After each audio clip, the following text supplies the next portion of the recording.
What's up, everybody? It's Frederick Douglass Bussey. Today, I'm excited to talk about this topic. Today, we're going to be talking about, quite simply, why the fear of being wealthy may be keeping you stuck in your business, keeping you from growing. Do you have it? Do you know anybody that does? Why will we have a fear of growing wealthy if we say we want to be rich? If we say we want to be wealthy.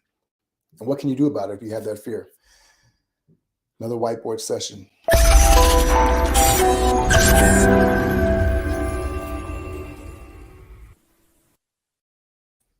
I gotta learn to stop cutting myself off in mid-sentence just because I'm doing all the graphics and stuff.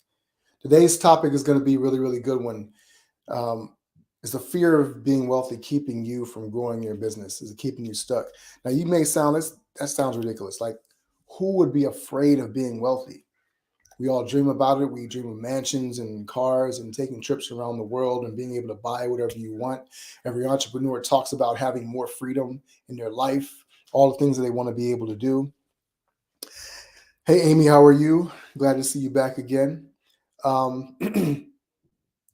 me know in the comments, what are some things that you've dreamed about in building your business? Yeah, if you ever dreamed about being wealthy, has that been a dream of yours? A lot of people struggle with this thought. And here's one thing that comes up over and over again when I'm talking to clients or potential clients. They'll say things like, well, it's not about the money, right? Or, money isn't everything. And so there's almost this resistance that we have to talking about money or making it a object of desire, right? So people who focus on money, or we think of them as being greedy or selfish, things of that nature. And a lot of people who are really successful in terms of, the top richest people in the world, the Elon Musks and Warren Buffetts, maybe people think of the wealthy as being very selfish, greedy types of people, right? And we'll talk more about that in a second. But one thing I do know, that money may not be a measure of happiness, but in business, if you're not making money, you do not have a successful business. That's just simply the case. So money can be considered a measurement of how much value you're creating in your business and the things that you're actually creating. But if we start to characterize it in certain ways, it actually tells us some secrets that we're actually maybe harboring when it comes to our business and the way that we think about money. And there's three things I want to talk about in regards to that. Now, first of all, I want to kind of some context around this. When we teach our scalosity model, we're helping people to build momentum in their business, right? And so momentum comes by focusing on three key areas, which is mindset, influence, and leverage. Now, when we're focusing on these three areas, mindset really has a big piece to do, because in leverage, we're talking about three key things. We're talking about time, money, people, and efficiencies or systems. So we've got these three things that we cover when we're dealing with leverage. And money is the key thing. So if you're going to be able to grow your business and you're going to be able to create more leverage in your business through these three things, you've got to be able to have money or access to money to be able to leverage it, right? You can't leverage what you don't have. And it's very difficult to leverage what you don't have if you can't figure out how to get it or to keep it, to manage it. And there are different fears that people have around money, and a lot of different money stories. It's interesting. Even today, I was having a conversation with my coaches around the whole idea that, every time I start to level up or start to create more success in my business, it actually creates a resistance inside me internally, right? And that has to do with several reasons that we're going to talk about here in a second. But if you're not aware of these things, then it can actually be a detriment or an obstacle to you to be able to overcome these things, right? So let's talk about three things right quick that are actually going to help us to understand if we actually have this fear of being wealthy and what that looks like, right? Amy says, owning your own condo just in your name, your place away to create and unplug your sacred place. That's one of your dreams, right? To be able to have the wealth and the resources to be able to do that. And so what what Amy is kind of talking about here is that if you have your own place, that unlocks another element of your business, more creativity, more space to be able to just dream and to innovate, space for your office to be able to serve people at a higher level, whatever the case may be, whatever that represents for you. Wealth looks different to different people because it's not about the number, it's about what the number gets you, right? But one of the things that we really struggle with when it comes to this is that for many people, wealth equals identity, right? And so who you think of it yourself as is how you'll think about money, right? So if I think of myself as poor, if I think of myself as unworthy or undeserving of better things, of a higher lifestyle, of more access, of being around certain people, if you think of yourself as that way, it's going to be very, very difficult for you to be able to level up, because every time you bump up against that ceiling of your identity, you're going to have to break through that, and you have to recreate yourself into another version of yourself because you have more money. You'll see this with people who, when they get money, maybe they won't buy a better car or something like that, or they don't want to move out of their neighborhood. They want to be stuck in their environment. And what happens is, we know this, that your environment influences your mindset and it influences your decisions, and therefore you can actually create a damper on your own success. Now, if you're an entrepreneur, you will find other ways to do this, right? Because you have a fear that having this different identity will mean something different about you. And so we don't want to do that. And so that can really hamper what we're trying to accomplish in our businesses, because we see ourselves as the number in our bank account of the things that we have, right? Now, the second thing that I want to talk about is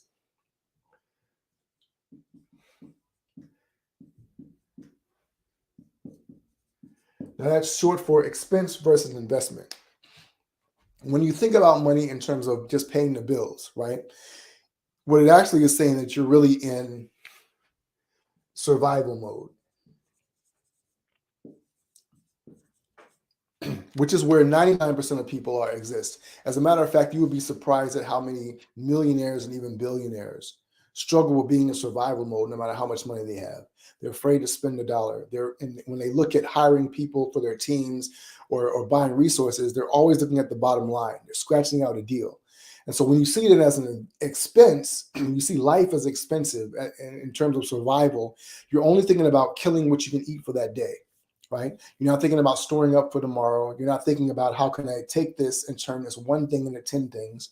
You're struggling with the difficulty of being able to understand that framework of what money is really for. If money is a resource to be able to, or think of it as a seed. If money is a seed that you can plant and you can grow a field of money, or you can grow a field of resources, create more access, whatever the case may be, that's one thing.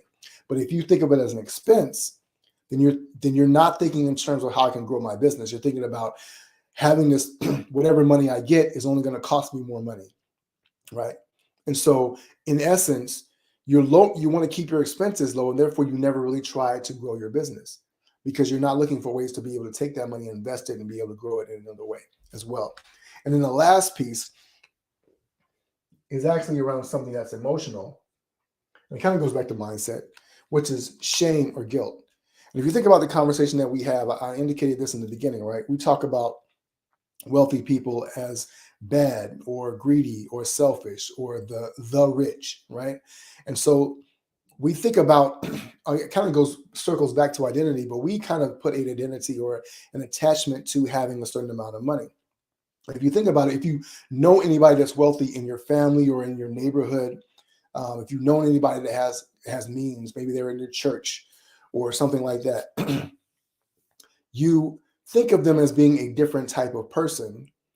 And if you cannot see yourself, if you think of them as being bad, then, or having money means you're bad, then you attach a certain story to that. And therefore, if having money is bad, then why would you want to be bad by having more money? Because the more money you have, the worse of a person you are. And it's interesting because there's this whole giving pledge that a lot of these billionaires have got going on, right? And so the idea is that they're going to give away the bulk of their wealth by the time they die. They're not going to pass it on to their children. They're not going to leave it in a trust or anything like that. They're just going to give it away, right? But if having more money is a bad thing and giving more money is a way it's supposed to be a good thing, how can giving away something that is bad be good, right? Because of having the money itself represents an evil, then how can giving it away be, wouldn't that actually be spreading more evil around the world? So the act of giving away the money is supposed to represent being more good.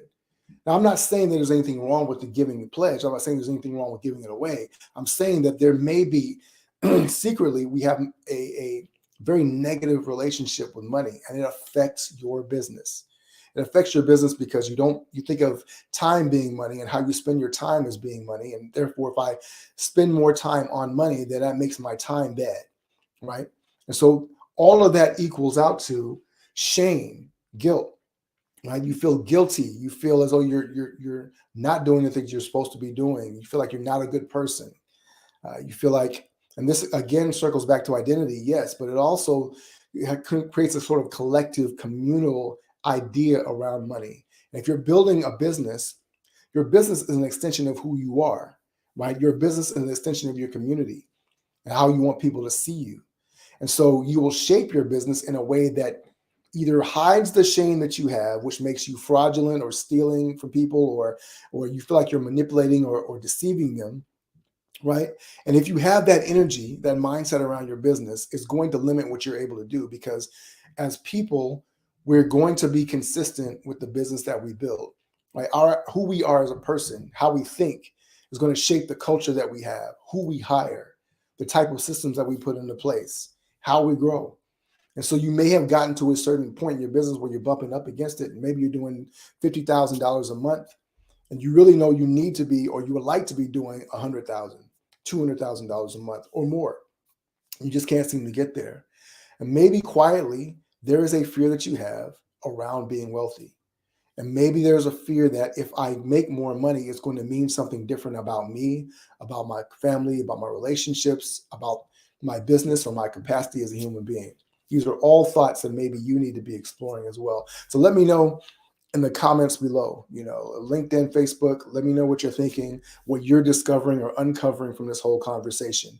Has this been valuable for you? If you're watching this on YouTube, make sure you like and subscribe, but also drop a comment below and share that as well. Because there are some very interesting things that come up when we start talking about money. And a lot of people like to talk about the money aspect of it, but there's an emotional piece and a mindset piece that goes along with it as well. And what it all ties into is understanding how to unlock the leverage in your business. So it doesn't matter what tactics you use, if your mindset is skewed and your identity, if your framework or frame of reference around it being expense versus investment, and even about the shame that you feel by making more money. There's nothing wrong with making more. The question is, why do you need it? Why do you want it? And what are you going to do with it? What does that money represent for you? And what can it possibly do for your business? I'm sharing all this to say because we are doing an event on December 6th called the $1 Million Year for helping you. It's the blueprint for building a 7-figure business in 12 months or less. It's going to be a super exciting event. We're inviting 500 more entrepreneurs to come on live with me as we teach you and train you in this whole model about how you can implement this to be able to create more success in your business and to go forward and understand that there are some things that may be keeping you stuck. And if we can unlock those things for you, you can be able to gain that momentum and turn next Christmas into the most amazing Christmas of your life. Not just because of the money, but because you knew that you were capable of building the type of business that you knew you wanted to create the freedom and impact for your family and leave a legacy of meaning and significance for those you love. If you are tired of being stuck where you are, tired of trying to figure out why things aren't working, if you've been taking courses, if you've been hiring agencies, if you've been doing all these things that don't seem to be working to unlock the gears and keep things moving forward for you in the way that you want to be able to do, especially if you're between $25,000 and $50,000 a month, I really encourage you to register. The link will be dropped below this video where you can go and register for that event. 90 minutes, we're going to unlock the keys to building the blueprint to building a 7-figure business in 12 months or less. And it's extremely possible. I'm not guaranteeing that you're going to build $1 million business in a year. But what I am guaranteeing you is that if you don't have a blueprint for that, if you're flying by the seat of your pants, if you're just making up it as you go along, if you're waking up every day and you're trying to figure out why it feels like you're building a sandcastle that gets washed away every night, and every morning you have to wake up and build it again, and you're not able to keep getting that momentum, if it feels like you're always going uphill, then maybe this could be the most valuable 90 minutes of your year, because you're going to take the time to sit and understand where you are, what you need, what's in the way that's keeping you from getting to where you want to be. Super, super valuable time. The $1,000,000 year event.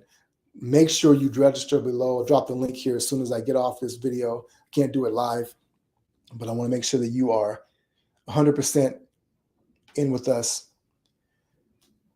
So register below. Drop your comments below. Let me know what you're thinking. If this worked for you, if it's valuable, if this unlocks some ideas. And also, send us a message. Reach out. Book a call. If there's anything that's in the way for you and you're just want a little bit more clarity, a little bit more understanding. All right? Understand, we have a no pitch policy here at Icon Status. I'm not going to pitch you. I'm not going to be trying to hard sell you and things of that nature.